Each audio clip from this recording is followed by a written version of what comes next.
Bonjour. Après le grand tremblement de terre de 2010 et jusqu'à 10 ans après, Haïti avait enregistré 820 000 cas de choléra et 10 000 morts dus à la maladie. En février dernier, après 3 ans sans aucun cas, le ministère de la Santé avait organisé une cérémonie pour marquer la fin officielle de la maladie. Et voilà qu'il infeste brusquement la vie quotidienne, alors que le pays est en proie à des pénuries, des pillages et des manifestations incessantes. Des foyers ont été identifiés et il y a eu des morts. Pour le rédacteur en chef du grand journal Le Nouvelliste, France Duval, le siège médiéval que subit le pays, où aucune marchandise ne rentre ni ne sort du principal port du pays depuis des semaines, l'impossibilité du dialogue entre les acteurs politiques et les autorités en place et les gangs qui tiennent en otage le pays, l'immobilisme généralisé de la communauté internationale sur le dossier haïtien, le naufrage de la société civile, le retour du choléra illustrent que 2022 sera la pire année de l'histoire récente du pays. En fait, le pays se dirige-t-il vers une nouvelle catastrophe sanitaire avec l'apparition du choléra, car cette résurgence intervient dans un contexte où la population fait face à d'énormes difficultés dans l'accès aux soins de santé. En effet, l'insécurité et la violence couplées à de sévères pénuries de carburant et d'eau potable poussent les structures hospitalières à réduire la voilure, voire à fermer leurs portes. Le plus important fournisseur d'eau traitée du pays a annoncé qu'il devait cesser ses activités de traitement et de vente d'eau potable faute de carburant pour pouvoir poursuivre ses opérations.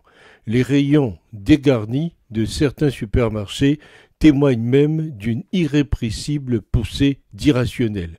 Clairement, il faut accuser aujourd'hui les élites de ce pays responsables de morts de faim, de maladies, de misère et maintenant des morts du choléra qui est en train de gagner toute l'île. Il faut accuser les grands profiteurs et les États à leur service d'avoir détourné l'argent de la solidarité dont le peuple haïtien n'a jamais vu et ne verra jamais la couleur. Où sont passés les 10 milliards de dollars des États et les centaines de millions de dollars de la solidarité internationale? Il faut aussi accuser les profiteurs qui vivent sur le dos du peuple, des grands domaines, des usines à sueur, de l'envoi de main-d'œuvre esclavagisée à Saint-Domingue, de profiter, y compris pour détourner l'argent de la solidarité. Le secteur privé détenant tout, la construction, la distribution, y compris ce qui devrait être un service public, la santé, l'école, l'argent du soutien arrive toujours au même, aux riches qui, en Haïti, profitent de tout.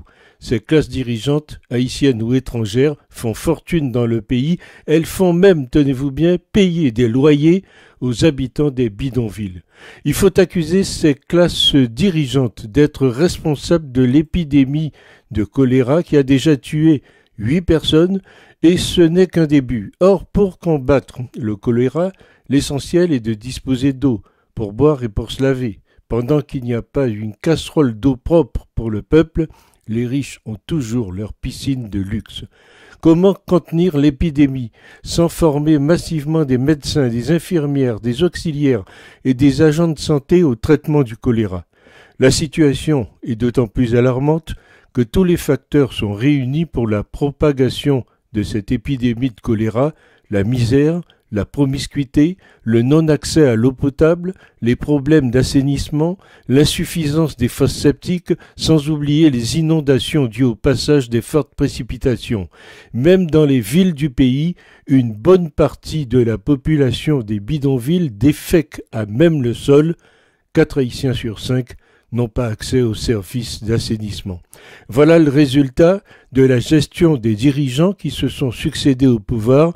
C'est aussi le visage où une poignée d'affairistes, avec leurs larbins au pouvoir, s'enrichissent au détriment des intérêts de la population la plus pauvre. C'est pourquoi il est impératif d'intervenir contre cet ordre injuste socialement, irrationnel économiquement et insupportable humainement.